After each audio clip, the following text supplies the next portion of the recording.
The scene is an open space at the foot of a steep hill in a forest of redwood trees. The trunks of the trees, limbless to a considerable height, are like mighty pillars supporting the mass of dark green foliage. Ferns of unusual size, vines, mosses and flowers, such as love sunshine that is filtered through lofty treetops, mask the hillside's rugged lines and spread a variegated carpeting. The time is late afternoon of Midsummer Day. A white road, entering from one side and turning up the hill, is completely blocked by a crudely curved, colossal statue of Ugg, the god of fear. The gray stone figure, although in a sitting posture, is about 7 times the height of a man. Not only does it bar the ascending path or road, but it casts upon the hillside above it a shadow suggestive of dangers unseen. The long, cruel beak of Ugg is open and menacing. The forelimbs extend outward and downward. The human sacrifice cast upon the upturned palms must roll off and drop into the pit beneath, where the fire burns at sacrificial times.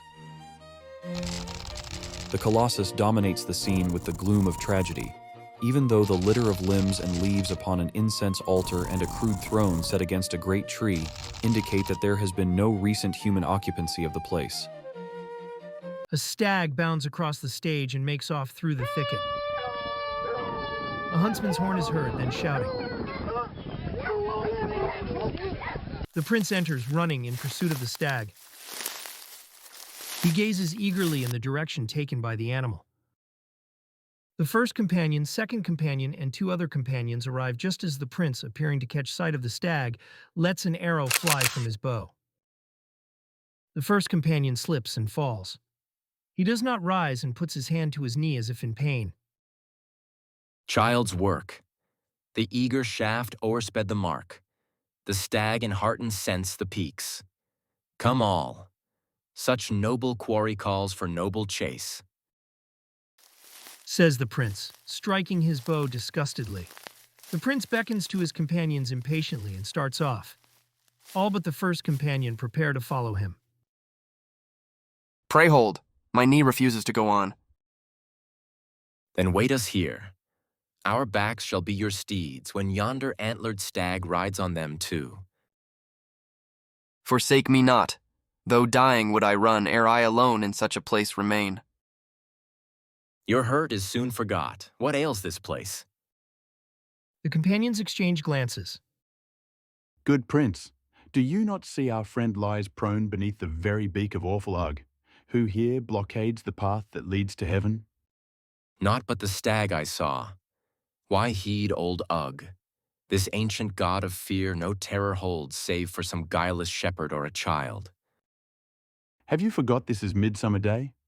That on this very night we send through flames a youth to join his soul with awful Ugg?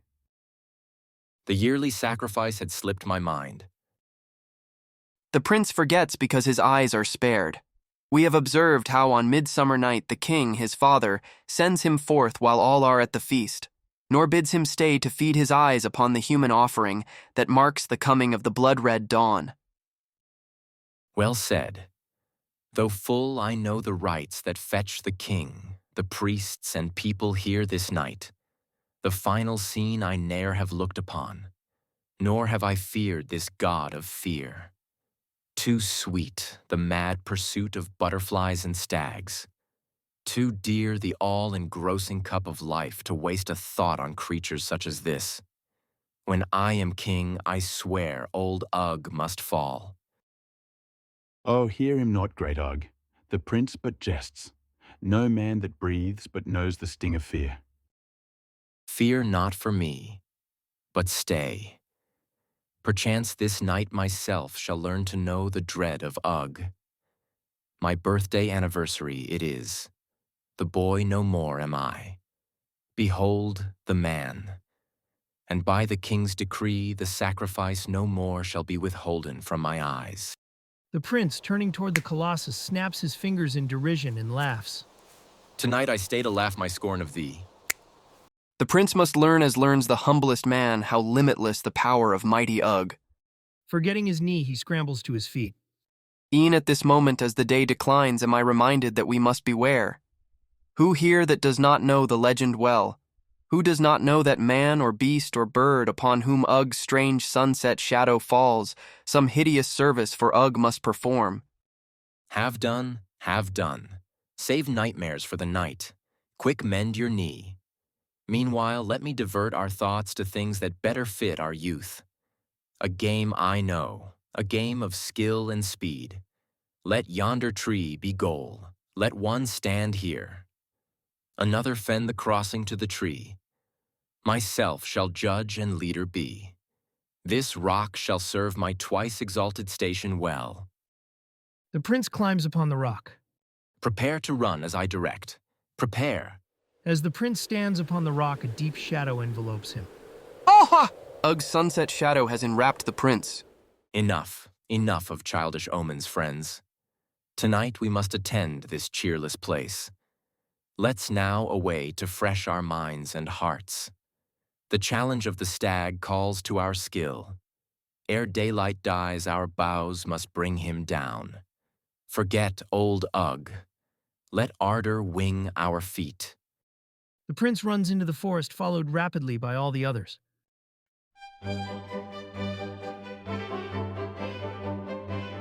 Night follows the day. Twilight comes, then darkness, then moonlight. The transition is made a musical theme. The native denizens of the wood appear. The music tells the story of the life and mystery of the forest. By daylight, darkness, and moonlight, mystical lights and shadows play over mighty Ugg. During the darkness, the fireflies dance about his head. In full moonlight, Ugg's face is seen in weird and awful aspect. Behind and above the colossus is the dense shadow Ugg casts upon the blockaded path to heaven. Squirrels play on the redwood trees.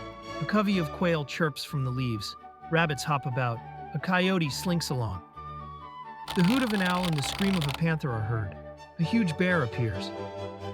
Trip, a brown-faced fairy, swings to the bear's tail and teases the beast at every step. A bird appears upon the limb of a tree and begins to sing. Trip is caught by the singing. He allows the bear to lumber off while he raises to his lips a small pipe dangling from his neck and takes his music lesson from the bird.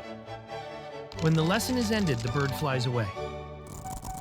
Rocky Peak and Lily Dell know my skipping footsteps well. From the whining columbine, from the trilliums making wine, from the vale of flowering fern, from the hill where poppies burn.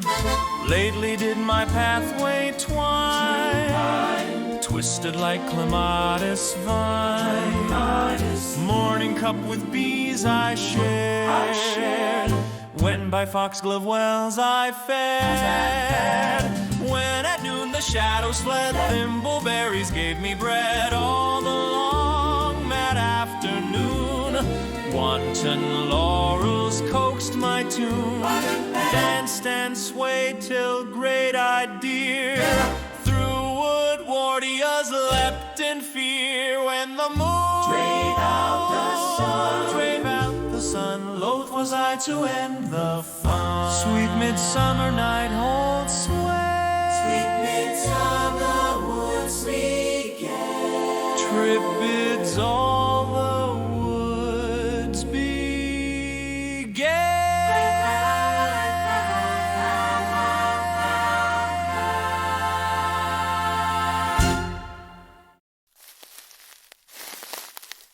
The first servitor enters, followed by the second servitor and two other servitors. Mortals come, they see not me. Blind to fairy folk they be. Trip skips here and there, inspecting the servitors at close range. Their actions show them to be entirely unconscious of his presence. Here sits great Ugg, the place we must prepare. Ere come the priests and king and all the train. Here you, remove this limb. Go, clear the throne. And you, brush off the leaves the winds have piled upon the altar in mock sacrifice. Wipe up the litter fallen in a year. All busy themselves dragging off limbs and brushing leaves from the throne and incense altar. Trip follows them about. He tickles the neck of one with a blade of grass. The fellow shows that he believes it was Ugg that annoyed him. Trip follows the second servitor and when the man has carefully removed a bough from the throne, Trip lays it back again. The man is astonished. I move the boughs. Ugg throws them back again. Ugg's strangling fingers seem to clutch my throat. Good master, grant me leave to flee and hide. Trip mocks the second servitor's show of fright. No hiding place there be, no dim-lit cave, no hollowed trunk, no secret tangled veil, may screen you from Ugg's penetrating eyes. No sweet asylum knows the weary world. Then give me spear, or give me bow of yew, some trusty weapon that may win me peace. Cease, friend. What forged steel smites off the load of fear? Ugg slings upon the backs of men have done with fruitless wailing. To your work. Servitors, dragging limbs, disappear. Countless men come to this place. Few behold my willing face. Blind they are and deaf and cold. To the world I would unfold. How may they discover me when they hardly see on tree? Hush, they never dream at all. Never lift their eyes and call.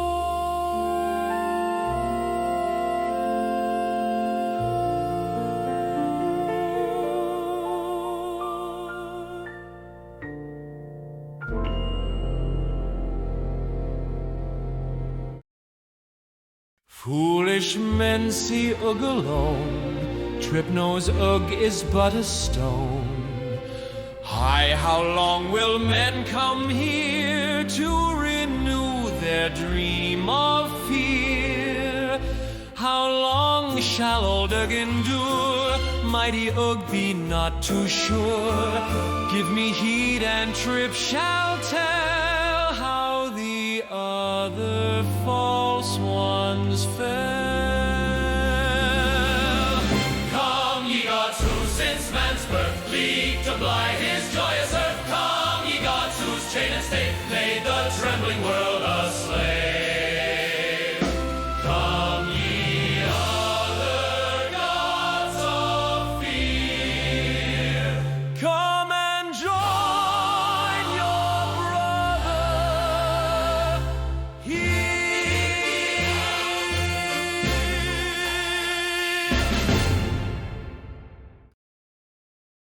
Trip waves his arms before a large rock, and out of the stone emerges Set, who proceeds with rigid head and stately movements toward the Colossus.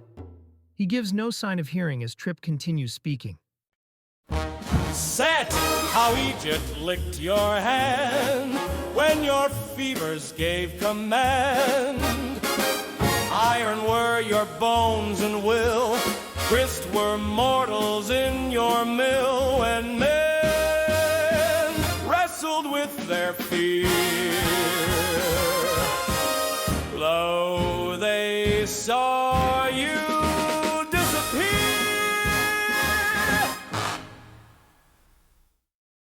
Set disappears into the ground at the feet of Ugg, and Moloch emerges from the rock out of which Set came. Moloch, bitter barb your thorns, when the world writhed on your horn. Hungry ocean never saw victims much as crammed your maw, when men wrestled with their fear. Oh, they saw you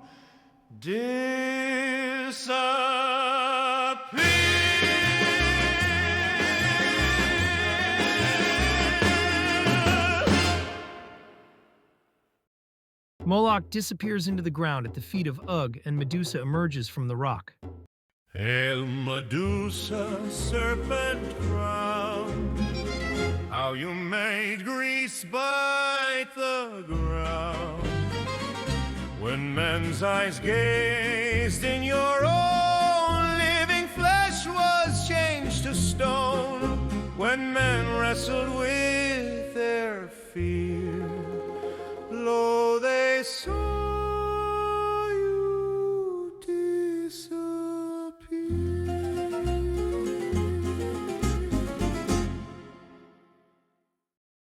Medusa disappears and Huitzilopochtli emerges. See Huitzilopochtli now, Aztec lifeblood on your brow, master you of war and strife. Life was yours, you swallowed life. When men wrestled with their fear, lo, they saw you disappear.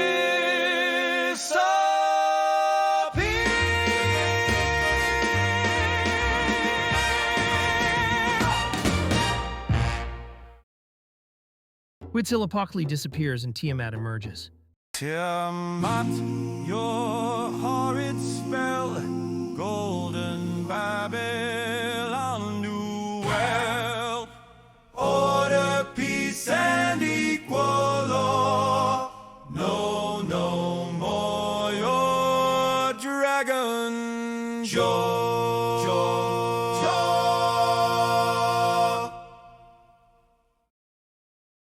Tiamat disappears and Baal emerges.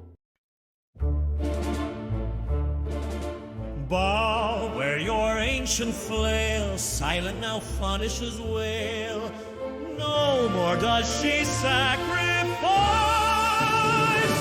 to the Father of lies.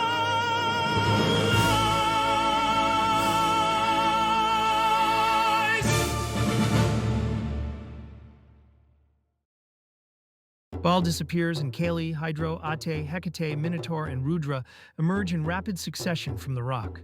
Kali, bloody queen of India, your destruction none could mend. Hydra, how your heads could frame terrors past all depth or name. Ate it, how your poison time stung the Greek to reckless crimes. Hecate, how pain-racked Thrace sucked its witchcrafts from your face. Minotaur, your Cretan veil burst with human victims' wail. Rudra, how you smote with storms, how you all lashed with alarms. Ugh, behold their broken spell. Ugh, take heed how each one fell when men wrestle with their fear. Lo, false gods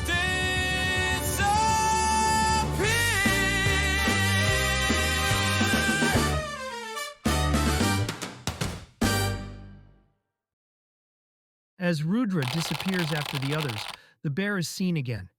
Trip pursues and goes out of sight swinging to the coil of the baffled beast. The patriarch priest, the second priest, the third priest, and the young priest enter. The first three halt before the colossus and make the sign of Ugg by extending their arms straight out at the sides on a level with their shoulders, then bringing the left hand to rest over the heart, then clapping the right hand upon the left, and finally letting the head drop forward upon the breast. The young priest standing behind the others watches and imitates them. The very earth proclaims that this is Ugg, among whose priests a neophyte am I. I know him, yet ne'er saw I him before. Though never saw you this colossal form that here locks fast the path to higher joys, ne'er saw yon day since from the womb you sprang. But Ugg lurked close behind your elbow joint. Unseen he fretted you in cradle days, when she who bore you tore you from her breasts and bade you walk. Ugg set the path with thorns, the youth chafed oft at yoke upon his neck. The man finds fear insisted in his heart. How say you this who knew me not in youth? Alas, the heavy tale of one fits all. No man complains that Ugg has passed him by. Since day by day we pay, what drives us now to lay the richest gift of all, a youth, upon the altar of insatiate Ugg? Know, son, that in the mystic dawn of things, ere magic had been stirred into this soil, and nature's womb still held these ancient trees, the fathers of our fathers' fathers' sires, new tongue, now lost, in which they spake with Ugg, and with a compact sued some meed of peace. Though great Ugg would not yield the whited path, by iron oath he bound himself to sink his beak but lightly into mortal hearts, nor ever take his fill of human woe. And for this boon our fathers pledged themselves, and all their children's children's sons to come here in the fullness of midsummer moon, and send through flames to join his soul with Ugg a youth by Ugg marked for such sacrifice. 1,000 moons of soft midsummer night have lit the strict performance of our bond. 1,000 times as stood the victim forth, a blood-red dawn has shown great Ugg appeased. And shall there be no end of sacrifice, and dawns that seem to bathe the world in blood? No end shall be while faithful priests of Ugg demand enforcement of the changeless law. Hear me in my great age. Now memory illumes the tale of the priest his father had told him. A myth it was, a legend shaped mayhap at fancy's wheel, and yet so rich in promise was the tale, so freighted with the rarest gems of hope, that even now it leaps upon my tongue. The prophecy says naught of fixed time. Told in some season long forgot, it leaps through cycles to a strange midsummer night, when Ugg calls loudly for his human toll. And then, so runs the tale, because the youth, about to pass into the flames, uplifts his eyes and voice. Some wondrous vision waits. And when the seeing youth beseeches aid some warrior, not of earth, his lance drives home, rends mighty Ugg to nameless bits of dust, nor leaves one fragment to rekindle fear. And down the freshly opened path to heaven, celestial beings come to walk with men. Comes dawn, the strangest ever brawn of night. Ugg's ancient beams reach out their crimson hands, when lo, there breaks a dawn all crystal white, that overcomes the last false beam of blood, and wraps the world in joy ineffable.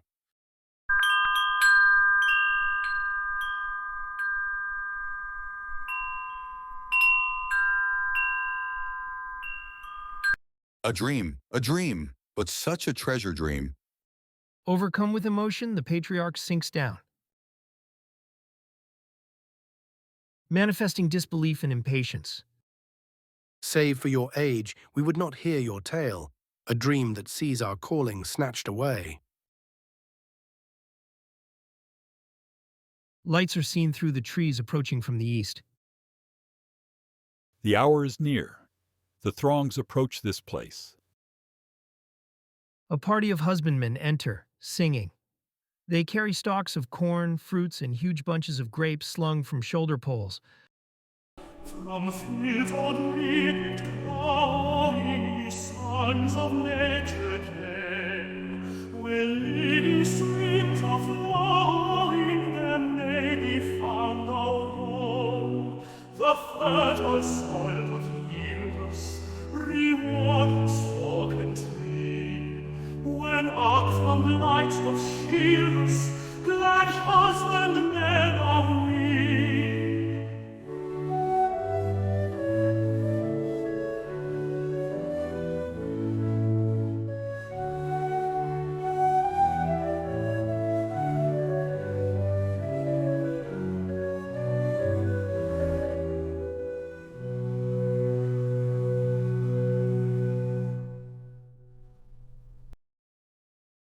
The husbandmen dispose themselves upon the ground. Lights are seen coming down the hill. A party of huntsmen enter, singing. They carry long bows, quivers of arrows, and the carcasses of game.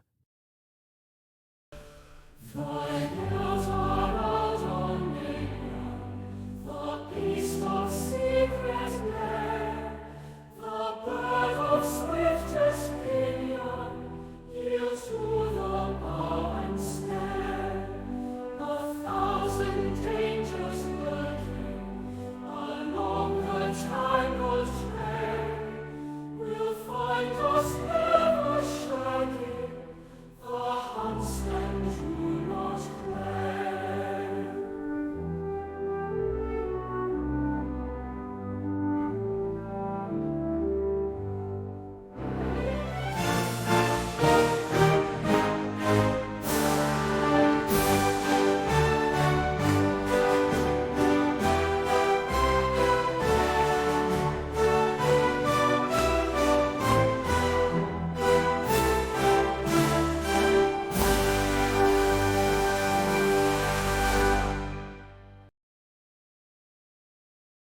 huntsmen dispose themselves. Lights are seen approaching from the west. A party of shepherds enter, singing. They carry live lambs, and each has a crook.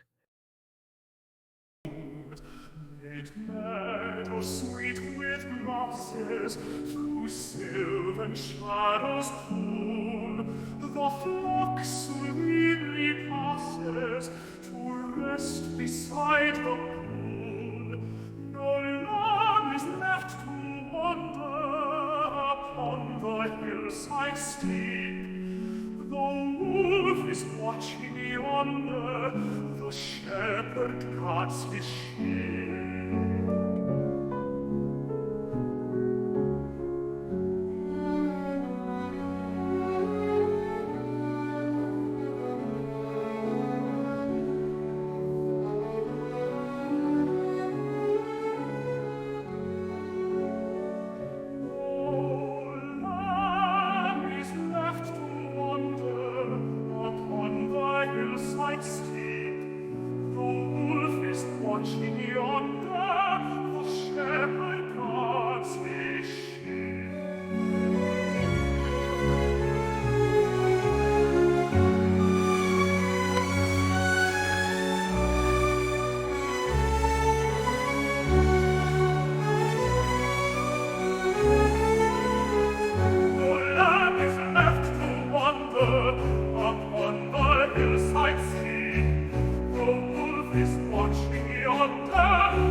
As the shepherds dispose themselves, lights are seen approaching from the east.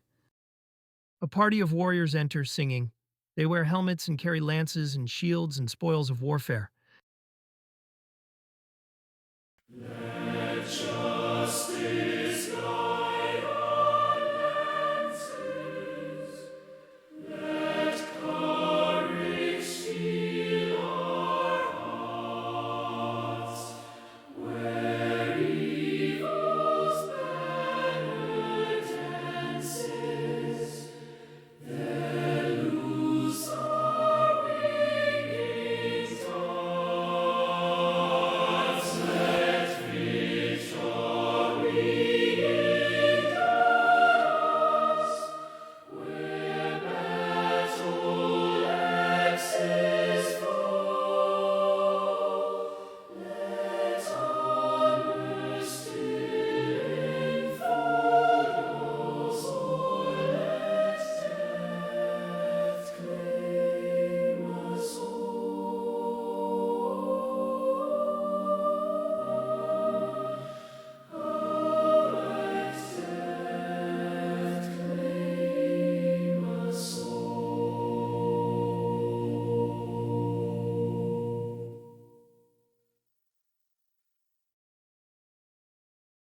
Husbandmen, huntsmen, and shepherds rise and mingle with the warriors. Let all the world assemble. Come, all men, to this place. We wait the words that tremble upon Oath's dreadful face. For us, no man rebelling, obedient we stand. Oath's call is all-compelling. The world is in his hand. The world is in his hand. The world is in his